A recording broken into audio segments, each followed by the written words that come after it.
Hello students, welcome to the class. So in our yesterday class we have completed the topic factors that affect the soil formation, and in our today class we will start the next topic, soil resources of India. In India, fertile alluvial soil formed by deposits left by rivers are found in the northern plains and the coastal plains. So, alluvial soil is a fertile soil and formed by the river deposits left by on the riverbank side. Black soil called Rugged is found in the northern western part of the Deccan Plateau. It is formed by the weathering of basalt. Red soil rich in iron oxide and having low water holding capacity are found in the southern and eastern part of peninsular India. Laterite soils are found in the eastern and western Ghats and in the part of northeastern India. These soils are reddish as they contain iron and aluminium. Mountain soil occur in the mountainous region and desert soil are found in the arid region lying mainly in Rajasthan. So these are the different types of soils which are formed in different regions of India. Next is water resources. So like land is the most important resources, water is also the most important natural resources among various resources. Water is one of the most important natural resources. It is essential for life. Water on earth exists mainly in three forms: water vapor in atmosphere, water in the ocean, rivers and lakes, and ice in the mountains and polar regions. So water on earth exists in three forms on earth: in water vapor form, in water in the ocean, rivers, lakes, etc., and ice in the mountain and polar region. Ocean occurs for about 97% of the total water on earth.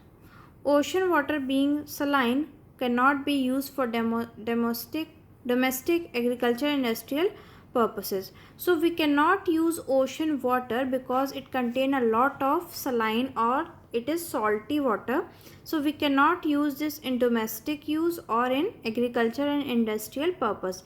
Domestic use like for example for drinking, for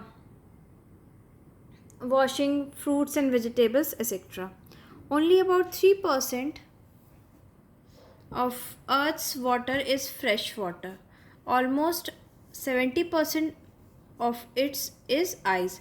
So 3% is fresh water which we can use in different purposes for ourselves, like for drinking and etc. And 70% is ice. About 30% is groundwater, most of which is too deep to reach, and the rivers and lakes hold about 0.25%. Atmospheric water vapor and clouds account for about 0.04%. So these are the different amount on which water exists on the earth. So less than 1% of the total fresh water is available for domestic and industrial use, irrigation, power generation and so on. Large water bodies on water serve as avenue of transport and trade. So through water we can use it as a transport system or in trade also, like ships in the sea or oceans are used for the transportation. Rivers are one of the major sources of water. Projects underline the utilized river water as efficiently used on involved in the construction of dams and reservoirs for storing water and canals. So there are different projects also which was running on the rivers, as a rivers are the major source of water, like different types of dams, water reservoirs, etc. Most of these projects simultaneously serve several projects like irrigation, flood control, and production of hydroelectricity. They are known as multi-purpose river valley project. So the different projects which run on the rivers and dams, they are known as multi-purpose river valley project.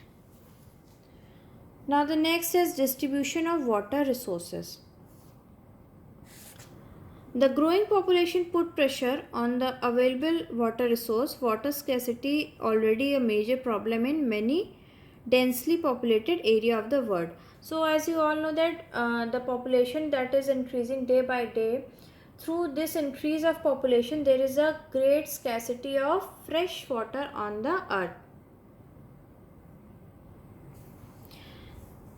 So there is a great scarcity of water on earth, and if we are um, wasting that much of water day by day, there is no water is left on earth, fresh water is left on earth for our future generation. So India's water resources, what are the resources in India? India has sufficient water resources in the form of perennial rivers, high annual rainfall, underground water, etc. So these are the resources for water. We get water from rainfall, underground water, and through rivers.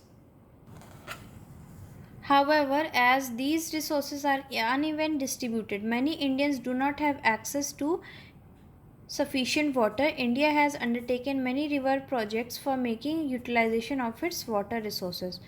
Degradation and conservation of land, soil, and water resources. So there are degradation, the damaging or destroying of these things, and conservation.